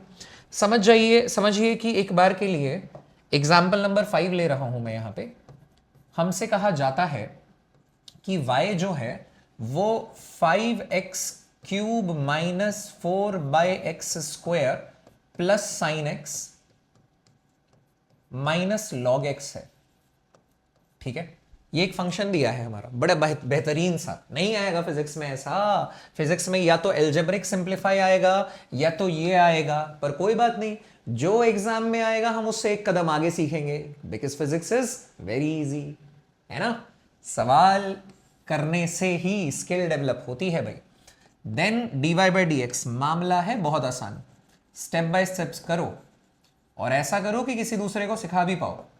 तो देखिए, पहले का डिफरेंशिएशन करेंगे, पहले का डिफरेंशिएशन करेंगे, फिर माइनस साइन, फिर दूसरे का डिफरेंशिएशन करेंगे, फिर प्लस साइन, फिर तीसरे का डिफरेंशिएशन करेंगे, फिर देखिए यहाँ पे माइनस साइन है, फिर चौथे का डिफरेंशिएशन करेंगे। यही करना चाहिए मुझे लगता है। भाई हमने क्या किया, सभी इंडिविजुअल टर्म्स के डिफरेंशिएशन लिखने की कोशिश करेंगे प्लस माइनस साइन के साथ। यदि दो टर्म्स के बीच में माइनस साइन था तो माइनस डाला, प्लस था तो प्लस डाला, माइनस था तो माइनस डाला, पहला ही रूल चल रहा है। अब देखो डिफरेंशिएशन कैसे करना है। 5 तो चुपचाप खड़ा रहेगा, 5 चुपचाप खड़ा रहेगा। मुझे लगता है एक्स क्यूब के डेरिवेटिव के लिए आप पावर मल्टीप्लाई कर देंगे और एक्चुअल पावर रिड्यूस कर देंगे। तो आप ऐसा ही समझ लीजिए कि आपने जब पावर मल्टीप्लाई किया चुपचाप खड़े हुए 5 में, तो 5 इंटू 3 15 हो गया, तो ये 5 की जगह 15 है, और एक्चुअल पावर एक रिड्यूस हो गया तो ये एक्स स्क्वायर है, 15 एक्स स्क्वायर है, माइनस 4 चुपचाप खड़ा रहेगा। अब मेरी बात ध्यान से समझिएगा, ये एक्चुअली जो 4 बाई एक्स स्क्वायर है ये actually x to the power -2 है।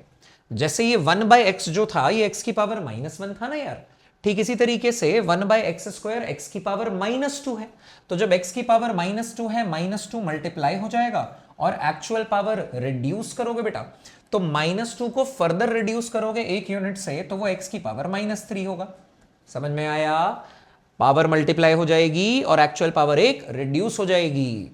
साइन एक्स का डेरिवेटिव cos x होता है, अगर सी फैमिली होती cos x तो उसका डेरिवेटिव माइनस साइन एक्स होता, और log x का डेरिवेटिव 1 बाई एक्स होता है, log x का डेरिवेटिव 1 बाई एक्स होता है। इसको सिंप्लीफाई करना चाहो तो थोड़ा सा सिंप्लीफाई कर सकते हैं, डिफरेंशिएशन नहीं करेंगे, डिफरेंशिएट कर दिया आपकी कंफर्ट के लिए। डिफरेंशिएट करने के बाद वाले टर्म जिन्हें मैं डिफरेंशिएटेड टर्म बोल रहा हूं उन्हें आपने स्क्वायर ब्रैकेट में इनक्लोज किया है। अभी हमें सिर्फ सिंप्लीफाई करके लिखना है, लिखने का अंदाज बदलना है। 15x square minus minus plus हो जाएगा, 4 इंटू 2 8 बाई एक्स क्यूब, क्योंकि x की पावर -3 का मतलब है ये 8 बाई एक्स क्यूब आ गया है, प्लस cos x, और log x का डेरिवेटिव तो -1 बाई एक्स है ही। बस दोबारा लिख दिया है सिंप्लीफाई करके, मगर बात वहीं के वहीं। ठीक है, चलिए अगला एग्जाम्पल पकड़ते हैं, एग्जाम्पल 6। एग्जाम्पल 6 में थोड़ा सा और घुमाते हैं, अभी पहले बेसिक फॉर्मूले और बेसिक रूल्स के बारे में बात कर रहे हैं। यदि y जो है वो e की power x minus log x plus 2 की पावर x हो गया, ठीक है, देन अब क्या करेंगे? अभी बस फॉर्मूले लिखने का अंदाज फिर से बताऊंगा, बहुत सिंपल है भाई। e की पावर x का डिफरेंशिएशन भी e की पावर x होगा और e की पावर x का इंटीग्रेशन भी लेटर ऑन पढ़ेंगे कि e की पावर x ही है। log x का डेरिवेटिव, ये log, अच्छा इसको थोड़ा सा और मॉडिफाई भी कर देते हैं आपकी कन्वीनियंस के लिए, प्लस log 7 ऐसा लिख देता हूं मैं, ठीक है, log 7। अब यार ये e की पावर x का डेरिवेटिव e की पावर x है, log x का डेरिवेटिव 1/x है, 2 की पावर x। मैंने कहा था जब भी किसी चीज की पावर में x जाएगा, जब भी x की पावर में कुछ जाएगा, ये फॉर्मूला लगाना, फॉर्मूला नंबर 1। और जब भी किसी चीज की पावर में x जाएगा, दूसरा फॉर्मूला लगाना। तो अब बारी आ गई है फॉर्मूला नंबर 2 की, अब बारी आ गई है फॉर्मूला नंबर 2 की, यानी कि d/dx ऑफ किसी चीज की पावर में यदि x जाए तो उसे क्या कहेंगे, तो उसका क्या करेंगे? तो यदि d/dx ऑफ a की पावर x होता है तो इसका आंसर a की पावर x होगा और साथ में ln a होगा, नेचुरल लॉग, ठीक है। तो अभी हम क्या कहेंगे? log x का डेरिवेटिव 1/x है, जब भी किसी चीज की पावर में x जा रहा है तो इसका आंसर a की पावर x, यानी कि वो टर्म एज इट इज, और ln 2 है, ln a है, ln a, तो ln 2 है। और log 7, ये कंफ्यूज करने का टर्म है गाइस, log x का डेरिवेटिव 1/x है, मगर log 7 का डिफरेंशिएशन 1/7 नहीं होगा भाई, इसमें कोई x ही नहीं है। अगर इसमें कोई x ही नहीं है, इसमें कोई x नहीं है, अगर इसमें कोई x नहीं है तो आप सिर्फ केवल डायरेक्ट इसे इतना बोलेंगे, it's not a variable, it is not a variable. अगर इसमें कोई x ही नहीं है तो भाई ये तो एक कांस्टेंट वैल्यू हुई ना, और अगर ये कांस्टेंट वैल्यू है तो इसका डिफरेंशिएशन कितना आना चाहिए? 0। आई रिपीट, भाई सभी टर्म्स में कोई ना कोई x है, यानी सभी चीजों की वैल्यू x पर निर्भर करी ना, तो देखोगे तो सही कि x पे निर्भर कैसे करी। dy/dx का मतलब है न्यूमरेटर डिनोमिनेटर पे कैसे निर्भर कर रहा है, उसके हिसाब से कैसे चेंज कर रहा है, तो वो हम देख रहे हैं। लेकिन लास्ट वाला टर्म जो है वो वेरिएबल ही नहीं है, वेरिएबल ही नहीं है तो उसका डिफरेंशिएशन क्या हो जाएगा? 0 हो जाएगा। तो बस ये रहा पूरा खेल। एक और एग्जांपल देखते हैं, एग्जांपल 7।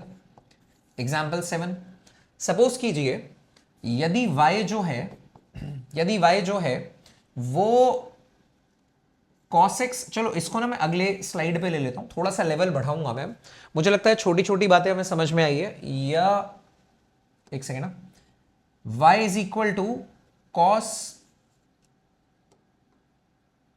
t ले लेते हैं, cos t। अब थोड़ा डिफरेंट किया है मैंने, ध्यान से समझिएगा। यदि मैं इसे dy/dt करूं, dy/dt, तो इसका डिफरेंशिएशन आ जाएगा, dy/dt का डेरिवेटिव आएगा, cos t का डिफरेंशिएशन क्या होता है? Minus sine. लेकिन समझना क्या जरूरी है कि यहां y t पे डिपेंड कराया मैंने, y की वैल्यू t पर डिपेंड कराई, तो t के ही रिस्पेक्ट में डिफरेंशिएट कर सकता हूं मैं, तो t के रिस्पेक्ट में डिफरेंशिएट करके माइनस साइन t आया। लेकिन यदि dy/dx पूछा गया होता तो पहले तो मेरी लड़ाई सबसे बाहर वाले फंक्शन cos से होती। थोड़ा सा जिक्र चेन रूल का कर रहा हूं, चेन रूल डिटेल में समझाऊंगा, पर मुद्दा फिर से समझने की कोशिश करो। dy/dx जो है ये अपने आप में चेंज ही है, तो पहली फाइट बाहर वाले फंक्शन से है कि बाहर वाले फंक्शन का चेंज क्या होगा, तो cos का डेरिवेटिव तो माइनस साइन होता है, इसे ऐसे का ऐसे लिख दो। मगर यदि आपने इसे t के रिस्पेक्ट में डिफरेंशिएट नहीं किया, मगर किसी और वेरिएबल x के रिस्पेक्ट में डिफरेंशिएट किया, तो आपको यह भी देखना पड़ेगा कि बॉस y तो t पे डिपेंड किया, तो t x पर कैसे डिपेंड किया। आई रिपीट, y डिपेंड कर रहा था t पे, y को डिफरेंशिएट कर सकते हैं t के अनुसार, लेकिन चाहो यदि y को डिफरेंशिएट करना x के अनुसार तो पहले जैसे किया था वैसे कर दो, मगर क्योंकि y t पे निर्भर किया और आप t के x के रिस्पेक्ट में डिफरेंशिएट कर रहे हो, तो t जो है वो x के रिस्पेक्ट में कैसे बदला ये देखना जरूरी है। तो इसमें एक और टर्म मल्टीप्लाई हो जाती है dt/dx, dt by dx, dt by dx इसे बोलेंगे बाई चेन रूल। ये आया है बाई चेन रूल, ठीक है, बाई चेन रूल। तो ये जो चेन रूल है इसका जिक्र अभी करेंगे, थोड़ा सा समझेंगे, पर पहले मैं बाकी की भी तो प्रैक्टिस करा दूं ना यार। बाकी का मतलब क्या है, प्रोडक्ट रूल के हिसाब से प्रैक्टिस करनी है, प्रोडक्ट रूल के हिसाब से प्रैक्टिस करनी है, क्वेश्चन रूल के हिसाब से प्रैक्टिस करनी है। तो अभी तो सिर्फ एडिशन और सब्ट्रैक्शन वाला रूल ही हमें समझ में आया है। एक बार फिर से देख सकते हैं ध्यान से सभी एग्जाम्पल्स जो हैं, इन दोनों को ध्यान रखिएगा यार, कॉमन है फिजिक्स में। मुझे लगता है बात समझ में आ गई होगी। कहानी को अब बढ़ाते हैं थोड़ा सा और आगे। चलिए अब देखते हैं कुछ और एग्जाम्पल्स। कितने हो गए, 7 एग्जाम्पल हुए। Example 8, example 8।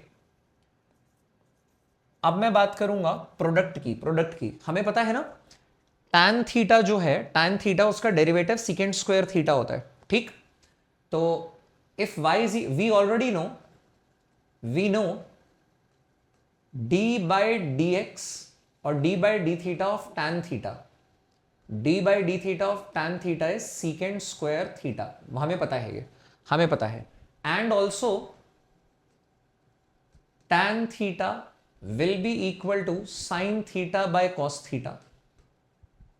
तो इसको लिखा जा सकता है sine theta into 1 bye cos theta को लिखा जा सकता है secant theta, 1 bye cos theta को लिखा जा सकता है सीकेंड थीटा।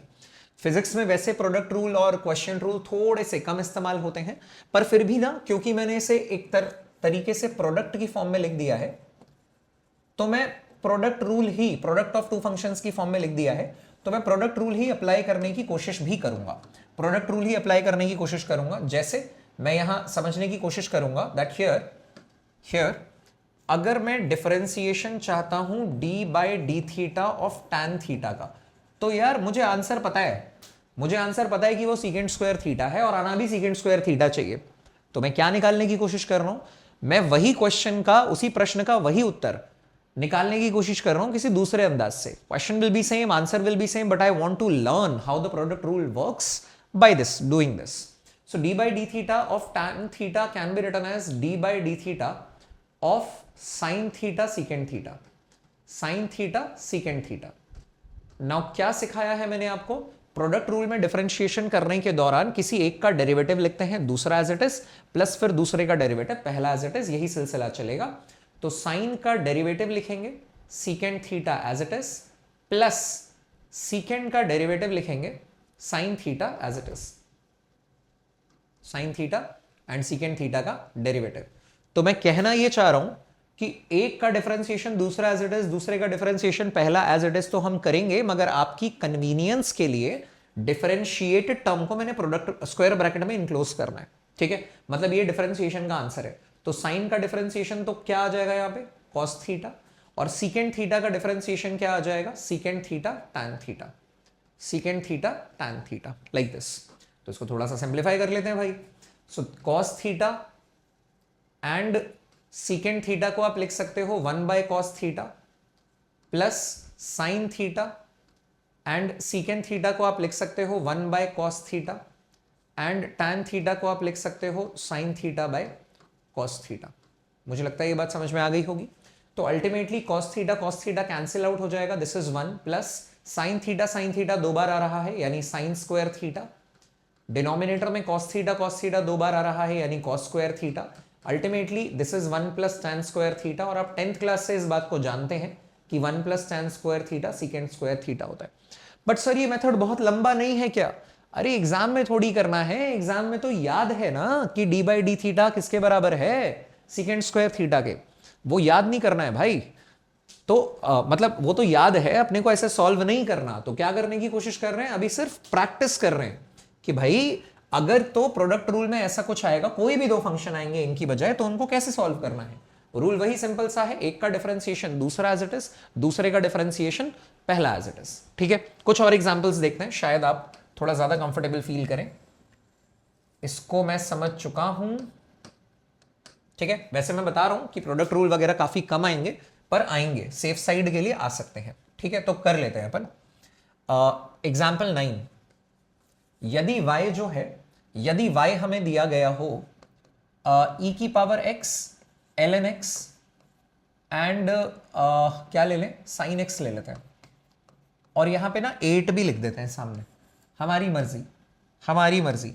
तो घबराने का बिल्कुल नहीं। कैसे करेंगे यार इसे, हम लिखेंगे जो dy बाई डी एक्स होगा उसमें 8 तो चुपचाप बाहर खड़ा हो जाएगा, 8 चुपचाप बाहर खड़ा हो जाएगा, ठीक है। और सबसे पहले पहले वाले फंक्शन का डिफरेंशिएशन, बाकी दोनों को हाथ भी नहीं लगाना है, बिल्कुल नहीं छेड़ना है, प्लस पहले वाला एज इट इज, दूसरे वाले का डेरिवेटिव और तीसरा वाला भी एज इट इज, मतलब अब की बारी आई किसकी, बीच वाले टर्म की, प्लस e की power x ln x as it is, और लास्ट में इसका डिफरेंशिएशन। तो ये कहानी कुछ ऐसी है कि 8 being a constant coefficient will slip out of the differentiation and integration one by one at a time you are going to differentiate। एक एक करके बारी बारी से सबका नंबर आएगा। आपके कंफर्ट के लिए स्क्वायर ब्रैकेट में भी लिखूंगा और वाइट कलर से लिख देता हूं कि भाई e की पावर x का डेरिवेटिव e की पावर x ही होगा, ln x का डेरिवेटिव बेटा 1 by x होगा, sin x का डेरिवेटिव बेटा cos x होगा, ठीक है, cos x आएगा। अगर सिंप्लीफाई करना चाहो, आंसर आ चुका है, अगर सिंप्लीफाई करना चाहो तो सभी में ध्यान से देखो e की पावर x भी कॉमन है, तो 8 e की पावर x अगर बाहर आ गया तो यहां बचा ln x sin x। बस सॉल्व कर रहे हैं, सिंप्लीफाई कर रहे हैं, कोई डिफरेंशिएशन नहीं है फर्दर, डिफरेंशिएशन हो गया, plus sin x by x plus ln x cos x। अब भी किन्हीं दो टर्म में से कुछ कॉमन लेना चाहो, देखो इनमें साइन साइन कॉमन आएगा, इनमें ln और ln कॉमन आएगा, और इसी तरीके से इन दोनों में तो खैर कुछ कॉमन नहीं आएगा। चाहो तो फर्दर सिंप्लीफाई कर सकते हो, अदरवाइज ये आंसर बिल्कुल ठीक है, बिल्कुल ही ठीक आंसर है, ठीक है। एक और एग्जांपल देखते हैं। Suppose we are talking about another example, that's example 10। अब की बार थोड़ा सा मॉडिफाई करते हैं। यदि y जो है वो 2 की power x ln x minus 5x square minus root x दिया हुआ है, हमें ये दिया हुआ है, और हमसे पूछ रहा है dy बाई डी एक्स बताइए, dy बाई डी एक्स बताइए। तो बहुत सिंपल है बताना। सबसे पहले तो हमें ये समझने में आना चाहिए कि जहां प्लस माइनस साइन है उनका खेल करेंगे। तो पहली टर्म का डिफरेंशिएशन -5 चुपचाप खड़ा रहेगा, being a coefficient that will slip out, x square का डेरिवेटिव माइनस इसका डेरिवेटिव। लेकिन अगर गौर से देखें तो दूसरा और तीसरे टर्म में तो एक एक फंक्शन है, मगर पहले टर्म में ना दो अलग अलग फंक्शन है। 2 की पावर x ln 2 एक आंसर था, 2 की पावर x ln 2 एक आंसर है, लेकिन 2 की पावर x ln x जो है ये दो अलग अलग फंक्शन प्रोडक्ट में है। तो इन्हें कैसे डिफरेंशिएट करें सर? तो हम कहेंगे एक एक करके इनका नंबर भी आएगा भाई, एक एक करके प्रोडक्ट रूल। यहां पे तो प्रोडक्ट रूल लग जाएगा, इस वाले में तो प्रोडक्ट रूल लगेगा। ओवरऑल कौन सा रूल लगाया आपने? एडिशन सब्ट्रैक्शन वाला, मगर इस वाले में प्रोडक्ट रूल लगेगा। तो भाई पहले इसका डिफरेंशिएशन देख लेते हैं। रूट एक्स का डेरिवेटिव होता है 1/2 रूट एक्स, बोला था याद रखने को, फिजिक्स में है कॉमन, ठीक है। तो इसकी बात तो खिसक गई, ये तो आ गया। अब बारी आई इसकी 5x स्क्वायर की, तो मैं ये कहूंगा कि अपने आप में 5 चुपचाप बाहर खड़ा है, x स्क्वायर का डेरिवेटिव पावर मल्टीप्लाई हो जाएगा और एक्चुअल पावर एक रिड्यूस हो जाएगी, तो 2x आ गया है। अब बारी किसकी आई है? अब बारी आई है इस प्रोडक्ट रूल की, जो अंदर ही अंदर प्रोडक्ट है। तो पहले से पहले का डेरिवेटिव पहले करेंगे, पहले का डिफरेंशिएशन, पहले का डिफरेंशिएशन। तो 2 की पावर x का डिफरेंशिएशन क्या हो जाएगा? 2 की पावर x ln 2, 2 की पावर x ln 2, पहले का डिफरेंशिएशन, दूसरा as it is ln x plus पहला एज इट इज 2 की पावर x, और ln x का डेरिवेटिव क्या होगा? 1/x।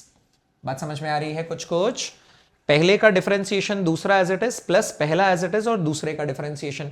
चाहो तो फर्दर सिंप्लीफाई कर सकते हो कि इसका फाइनल आंसर क्या आएगा। इन दोनों में से मुझे लगता है आप 2 की पावर x कॉमन ले सकते हैं, तो you will be getting the final answer as ln 2 ln x, these are multiplied, plus 1/x as 2 to the power x has been taken common, वो तो भाई बाहर निकल गया है। -5 into 2x को 10x बोलेंगे, -1/2 रूट x। कुछ कैलकुलेशन में इधर उधर हो तो देख लेना, कर लेना उसको करे। पर मुझे लगता है प्रोडक्ट रूल का एक आइडिया समझ में आ गया होगा। एक का डिफरेंशिएशन, दूसरा एज इट इज, प्लस दूसरे का डिफरेंशिएशन, तीसरा एज इट इज, यही काम करते जाना है, 1 by 1 1 एट अ टाइम। सही है भाई? देख लीजिए एक बार, 1 मिनट का समय लेते हैं, आराम से देख लीजिए वीडियो को पॉज करके, कोई जल्दी तो नहीं है, कोई दिक्कत तो नहीं है। फिर बात करेंगे क्वेश्चन रूल की, और चेन रूल आएगा अंत में। मुझे लगता है चेन रूल हमें अगली सीटिंग के लिए बचा भी लेना चाहिए, तुम्हारे पास टाइम भी मिल जाएगा कि यार बहुत बेहतरीन तरीके से तुम चीज़ों को रिवाइज कर पाओ, कुछ प्रैक्टिस कर पाओ, और उसके बाद हम चेन रूल के साथ कुछ और सवालों के साथ आगे बढ़ेंगे। ये पहला लेक्चर है, इस लेक्चर में कोई डीपीपी नहीं है, जस्ट डेली सोने से पहले जो कुछ भी सीखा है पूरे दिन में, चाहे स्कूल में, कॉलेज में, कोचिंग में, मेरे साथ लेक्चर में, बाकी सब्जेक्ट्स के लेक्चर नीट निकेतन पे जो है उनसे, जो कुछ भी सीखा है यार पूरे दिन में, रात को सोने से पहले का आखिरी घंटा जो है, मतलब अगर आपकी नींद 10 बजे आती है, अपने की आदत है 10 बजे सोने की, तो 9 बजे से 10 बजे तक ना तो हमें डिनर करना है, ना गॉसिप्स करना है, ना म्यूजिक सुनना है, ना कोई मूवी, नेटफ्लिक्स, कुछ नहीं। हमें सिर्फ और सिर्फ हमने पूरे दिन जो पढ़ाई की है उसको दोबारा से रिवाइज करना है, रिव्यू करना है, वही हमारा लॉन्गर रन में बहुत ज्यादा साथ देगा यार। ठीक है, तो चलो एक बार देख लो, फिर आगे बढ़ते हैं। ऑलराइट, मुझे लगता है बात समझ में आ गई होगी। चलिए डिस्कशन को बढ़ाते हैं अब आगे, और अब बात करते हैं कुछ और सवालों की। अब बात करेंगे क्वेश्चन रूल के कुछ एग्जांपल्स की। ठीक है, यहां बात करेंगे क्वेश्चन रूल के कुछ एग्जांपल्स की। क्वेश्चन रूल एग्जांपल्स, ये बहुत गंदा सा लिखा है, इसको थोड़ा ठीक कर देते हैं क्योंकि नोट्स बनाओगे तुम लोग। ठीक है, और पिछला जो स्लाइड था वो ऑलमोस्ट जो है किसके एग्जांपल्स पे था, प्रोडक्ट रूल के एग्जांपल्स पे था। ठीक है, और ये वाली स्लाइड जो है अपनी ये क्वेश्चन रूल के एग्जांपल पे आएगी, और उसके बाद टाटा बाय बाय करेंगे। चेन रूल के एग्जांपल्स के साथ अगली मुलाकात होगी। चेन रूल समझाऊंगा मैं नए सिरे से, आज समझाऊंगा तो थोड़े से कंफ्यूज हो सकते हो, रिवाइज कर लेना लेक्चर, नोट्स बना लेना प्रॉपर, उसके बाद सिखाता हूं। ठीक है, तो अभी जो सिलसिला है उस सिलसिले को थोड़ा सा आगे बढ़ाएंगे। एग्जाम्पल कितने हो गए थे, 10, एग्जाम्पल 11। एक बार चेन रूल फिर से, क्वेश्चन रूल फिर से दिखा दूं, होती क्या है, यदि y जो है वो fx बाय gx है, बाकी तो मुझे लगता है तुम याद कर ही चुके होगे, देन जो अपना dy बाय dx है वो कैसे लिखा जाएगा, हम बोलेंगे डिनोमिनेटर में डिनोमिनेटर का स्क्वायर करना है, gx का होल स्क्वायर, कोई डिफरेंशिएशन नहीं, कुछ नहीं, डिनोमिनेटर में डिनोमिनेटर का स्क्वायर, न्यूमरेटर में न्यूमरेटर का डेरिवेटिव, तो स्क्वायर ब्रैकेट में डाल देता हूं f dash x, denominator as it is gx minus denominator का derivative g dash x, square bracket में डाल देता हूं, और पहला वाला function as it is, numerator as it is fx। फिर से बोलूंगा, न्यूमरेटर में न्यूमरेटर का derivative denominator as it is, minus denominator का derivative numerator as it is. मैं इतनी बार इसीलिए बोलता हूं एक ही बात, ताकि बार बार सुनो, हैमरिंग हो और चीजें याद रहे। ठीक है, यहां आ जाते हैं। एग्जाम्पल नंबर 11, एग्जाम्पल 11, इसमें क्या है, हम जानते हैं, अगेन टैन से ही सिलसिला शुरू करते हैं। वी नो कि tan x का डेरिवेटिव जो है d by d x of tan x जो है वो सीकेंड स्क्वायर x है। ठीक है, एंड वी ऑल्सो नो कि जो tan x है उसे आप sin x by cos x भी लिख सकते हैं। पिछली बार मैंने sin x इंटू सीकेंड x लिखा था क्योंकि मुझे प्रोडक्ट रूल पढ़ना था, लेकिन अभी अगर मैं इसे देखूं तो ये फ्रैक्शन की फॉर्म में है, तो इसको डिफरेंशिएट करने के लिए कौन सा रूल लगाना पड़ेगा मुझे, question rule will be required, question rule will be required to differentiate, okay, to differentiate. ठीक, तो कर लेते हैं भाई डिफरेंशिएट। वैसे तो मैंने फॉर्मूले आपको याद कराए ही हैं, फिर भी डिफरेंशिएट कर लेते हैं। So what we will be doing is, हम बोलेंगे d by d x of, यदि मुझे चाहिए tan x तो मैं लिखना पसंद करूंगा d by d x of sine x by cos x। और रूल आपके सामने है, कम से कम 5 से 6 बार मैं दोहरा चुका हूं उस बात को, एक बार खटाक से लगा ही देंगे। डिनोमिनेटर में डिनोमिनेटर का स्क्वायर, तो कॉस x का होल स्क्वायर, न्यूमरेटर में numerator's derivative, denominator as it is, minus denominator's derivative, numerator as it is. Numerator में न्यूमरेटर का डिफरेंशिएशन, साइन x का डिफरेंशिएशन डालेंगे cos x, और डिनोमिनेटर में minus denominator's derivative, cos x का differentiation डालेंगे तो माइनस साइन x। होपफुली याद होगा भाई आपको, C family of trigonometry, negative derivative है ना। तो क्या करेंगे यहां पे, cos x into cos X हो जाएगा जी cos square x, minus minus हो जाएगा जी plus, and it is sine square x, और डिनोमिनेटर में अभी भी खड़ा है cos स्क्वायर x। दुनिया जानती है sine square x plus cos square x तो 1 होता है भाई, 1 बाय कॉस स्क्वायर एक्स जो होगा इसी को आप फर्दर कह पाएंगे सीकेंट स्क्वायर एक्स। बात समझ में आ गई? तो इस तरीके से आप क्वेश्चन रूल का इस्तेमाल कर पाएंगे। कुछ एक दो एग्जाम्पल्स और मैं ले लूंगा अगली मुलाकात में। अभी बस हाईलाइट काफी है कि क्वेश्चन रूल होता क्या है और क्वेश्चन रूल को फिट कैसे करना है। या चाहो तो चलो जाते जाते एक छोटा सा एग्जाम्पल और ले लेते हैं, प्रैक्टिस हो जाएगी इसी बहाने। तो चलिए मैं क्या करता हूं, इसे थोड़ा सा शिफ्ट कर देता हूं इधर, चलो रहने दो, न्यूटन बाबा भी हैं उधर। एग्जाम्पल 12 लेके चल रहे हैं।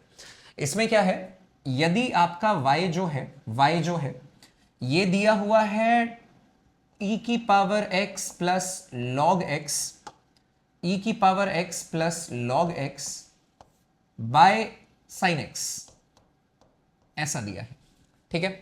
देन यहां पे dy बाय dx लिखने का तरीका क्या होगा, डिनोमिनेटर में डिनोमिनेटर का स्क्वायर तो साइन स्क्वायर x, न्यूमरेटर में न्यूमरेटर का derivative denominator as it is minus denominator का derivative numerator as it is, e की power x plus log x।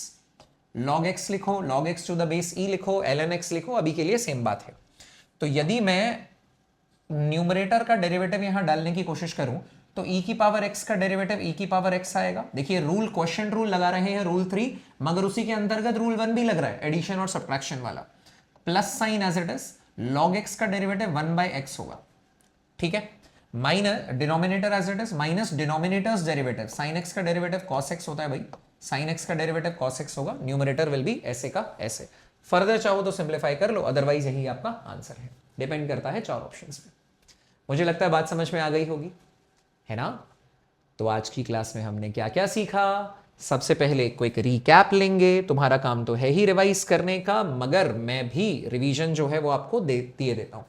आज की मुलाकात है क्लास 11th के बेसिक मैथमेटिक्स की। फिजिक्स को शुरू करने से पहले उस मैथ्स को अपनी मुट्ठी में करने की कोशिश करेंगे जो हमारी फिजिक्स को सरल बनाएगी। ध्यान रखिए, मैथ्स का काम फिजिक्स को आसान बनाना है और मुश्किल बनाना नहीं है। इसीलिए कभी भी माइंडसेट ये मत रखना मेरे साथ कि भाई सर हमें ये वाला मैथमेटिकल टूल नहीं आता है इसीलिए हमें सवाल नहीं आता। इसीलिए सब्जेक्ट को प्रॉपर फिजिक्स शुरू करने से पहले जितनी भी मैथ्स फिजिक्स में यूज होनी है उसे बच्चों के खेल की तरह हम आराम से, प्यार से, तसल्ली बख्श करते चले जाएंगे, ठीक है। बहुत स्ट्रेंथन करेंगे अपनी बेसिक मैथमेटिक्स को, सो दैट जब जब वो फिजिक्स में लगे आपको खुशी हो, यू शुड फील कॉन्फिडेंट, और आप यही बातें अपने सभी दोस्तों को सिखा और पढ़ा भी पाए, ठीक है।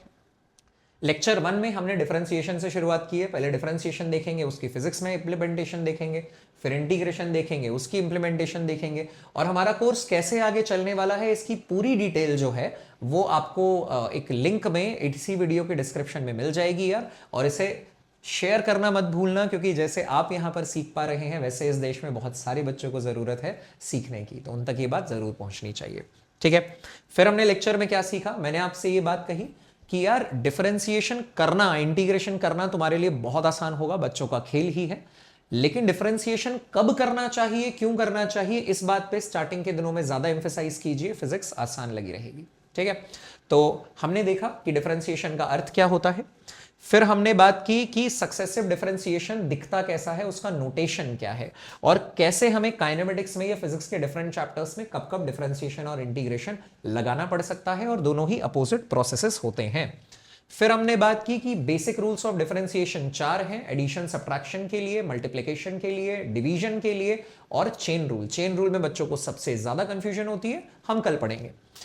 जनरल फॉर्मूले, इंडिविजुअल फॉर्मूले का डिफरेंशिएशन यदि आपको आता होगा तो उनके जोड़ में, घटाने में, गुणा में, भाग में, means addition, subtraction, multiplication and division में what rules to be applied, keeping this formula into the mind, ये भी हम आज देख चुके हैं। हर रूल, चेन रूल मैं आपको कल बहुत डिटेल में पढ़ाने वाला हूं यहीं पे। हर रूल जो है उसके कॉरेस्पॉन्डिंग मैंने कुछ एग्जाम्पल्स बताए हैं, जैसे बहुत बेसिक एग्जाम्पल, बेसिक फॉर्मूले से शुरुआत की है, फिर उन्हीं एग्जाम्पल्स को कंटिन्यू किया है आपको एडिशन सब्ट्रैक्शन का रूल बताते हुए, फिर हमने मल्टीप्लिकेशन रूल के कुछ प्रैक्टिस की है, प्रोडक्ट रूल की, और फिर हमने क्वेश्चन रूल के साथ आज की मुलाकात जो है अपनी वो सक्सेसफुल कंप्लीट की है। ऑलराइट, तो बहुत अच्छे से रिवाइज करना है, मेरी बात ध्यान रखना, सोने से पहले रिव्यू जरूर करना। आज के लिए इतना ही, कल मिलेंगे चेन रूल ऑफ डिफरेंशिएशन और डिफरेंशिएशन की फिजिक्स में इंप्लीमेंटेशन कैसी होती है उसके साथ। तब तक के लिए all the best, stay smiling.